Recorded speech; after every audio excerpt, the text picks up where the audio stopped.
Hi hello friends, ಎಲ್ಲರಿಗೂ ನಮಸ್ಕಾರ. ರೇಖಾ talent ಚಾನಲ್ಗೆ ಸ್ವಾಗತ. ಬನ್ನಿ, ಇವತ್ತು ನಾನು ತೋರಿಸ್ತಾ ಇರೋಂಥ ವಿಡಿಯೋ ಬಂದ್ಬಿಟ್ಟು ಕಿಚನ್ ಟಿಪ್ಸು. ಇದು ನಾನ್ ವೆಜ್ ಇಷ್ಟಪಡೋರಿಗೆ ಕೆಲವೊಂದು ಟಿಪ್ಸ್ನ ಫಾಲೋ ಮಾಡಿದ್ರೆ ಚೆನ್ನಾಗಿ ಯೂಸ್ ಆಗುತ್ತೆ. ಯಾಕಂದರೆ ನಾನು ಟ್ರೈ ಮಾಡಿದ್ದೀನಿ, ಅದಕ್ಕೋಸ್ಕರ ನಿಮ್ಮ ಜೊತೆ ಶೇರ್ ಮಾಡ್ಕೊತೀನಿ. ಈ ವಿಡಿಯೋ ಇಷ್ಟ ಆದರೆ ಈಗಲೇ ಒಂದು ಲೈಕ್ ಮಾಡಿ, ಹಾಗೆ ರೇಖಾ ಟ್ಯಾಲೆಂಟ್ ಚಾನಲ್ಗೆ ಸಬ್ಸ್ಕ್ರೈಬ್ ಮಾಡ್ಕೊಳ್ಳಿ. ಬನ್ನಿ, ಅದೇನು ಟಿಪ್ಸ್ ಅಂತ ನೋಡ್ಕೊಬರೋಣ. ಮೊದಲನೇ ಟಿಪ್ಸು, ನಾವು ಮನೆಯಲ್ಲೇ ಈಸಿಯಾಗಿ ಕೈಮಾ ಮಾಡ್ಕೊಬೋದು. ಈ ಥರ ಬೋನ್ಲೆಸ್ ತಗೊಂಡು ಚಿಕನ್ ತಗೊಂಡು ಚಿಕ್ಕದಾಗಿ ಆದಷ್ಟು ಚಿಕ್ಕದಾಗಿ ಕಟ್ ಮಾಡ್ಕೊಂಡು ಈ ಥರ ನಾವು ಉಡ್ಡದಿರುತ್ತಲ್ವ ತರಕಾರಿ ಕಟ್ ಮಾಡೋದು, ಅದ್ರ ಮೇಲೆ ಹಾಕ್ಕೊಂಡು ಈ ಚಾಕುಯಿಂದ ಈ ಥರ ನಾನು ತೋರಿಸ್ತಾ ಇದ್ದೀನಲ್ಲ ಆ ಥರ ಪ್ರೆಷರ್ ಕೊಟ್ಟು ಈ ಥರ ಕಟ್ ಅಂತ ಮಾಡಿದ್ರೆ ಅದು ಈಸಿಯಾಗಿ ಕೈಮಾ ಆಗುತ್ತೆ. ಯಾಕಂದರೆ ಚಿಕನ್ನ ನಾವು ಆಲ್ರೆಡಿ ಚಿಕ್ಕದಾಗಿ ಕಟ್ ಮಾಡಿರ್ತೀರಲ್ವ, ಈ ಥರ ಮಾಡಿದಾಗ ಪೂರ್ತಿ ಕೈಮಾ ಆಗುತ್ತೆ. ಆವಾಗ ನಿಮ್ಗೆ ಇಷ್ಟ ಬಂದಿರೋ ರೆಸಿಪಿಯಲ್ಲಿ ಮಾಡ್ಕೊಬೋದು. ನೆಕ್ಸ್ಟ್ ಬಂದ್ಬಿಟ್ಟು, ಚಿಕನ್ ತುಂಬ ಜನ ಸಾಫ್ಟಾಗಿರ್ಬೇಕಂತ ಇಷ್ಟಪಡ್ತಾರೆ.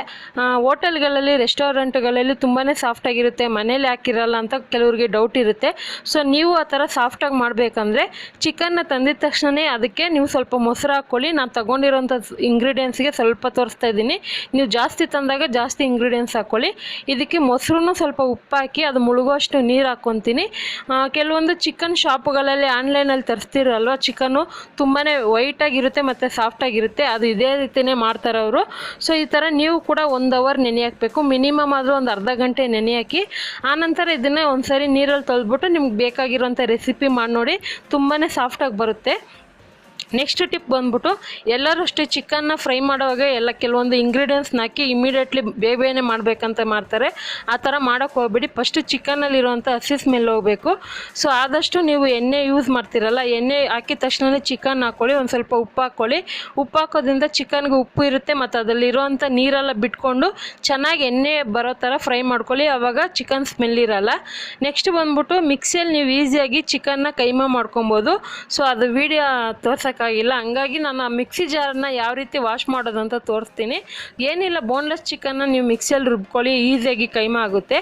ಅದನ್ನು ತೊಳೆಯೋದಕ್ಕೆ ಮುಂಚೆ ಅದಕ್ಕೊಂದು tea spoon vinegar, 1 tea spoon soda, ಆಮೇಲೆ ಪಾತ್ರೆ ತೊಳೆಯುವಂಥ ವಿಮ್ ಲಿಕ್ವಿಡ್ ಹಾಕ್ಕೊತಾ ಇದ್ದೀನಿ. ಹಾಕ್ಕೊಂಡು ಇದಕ್ಕೊಂದು ಸ್ವಲ್ಪ ನೀರು ಹಾಕ್ಕೊಂಡು ಮಿಕ್ಸಿಯಲ್ಲಿ ಒಂದು 30 ಸೆಕೆಂಡ್ ಬ್ಲೆಂಡ್ ಮಾಡ್ಕೊಳ್ಳಿ.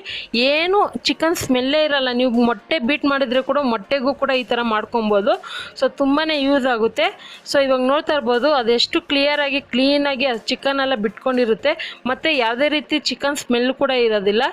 ಖಂಡಿತ ಇದನ್ನು ಫಾಲೋ ಮಾಡಿ ನೋಡಿ. ಇವತ್ತು ತೋರಿಸಿರೋಂಥ ಇದು ಟಿಪ್ಸ್ ಎಲ್ಲ ನಿಮಗೆಲ್ಲ ಇಷ್ಟ ಆಗಿದ್ದರೆ ಪ್ಲೀಸ್ ಈಗಲೇ ಒಂದು ಲೈಕ್ ಮಾಡಿ. ಆದರೆ ನಿಮಗೆ ಇಷ್ಟ ಆದರೆ ಫಾಲೋ ಮಾಡಿ ಮತ್ತು ಕಮೆಂಟ್ ಮಾಡಿ, ಶೇರ್ ಮಾಡಿ. ರೇಖಾ ಟ್ಯಾಲೆಂಟ್ ಚಾನಲ್ಗೆ ಸಬ್ಸ್ಕ್ರೈಬ್ ಮಾಡ್ಕೊಳ್ಳಿ. ಈ ವಿಡಿಯೋ ನೋಡಿದ್ದಕ್ಕಾಗಿ ಎಲ್ಲರಿಗೂ ಧನ್ಯವಾದಗಳು.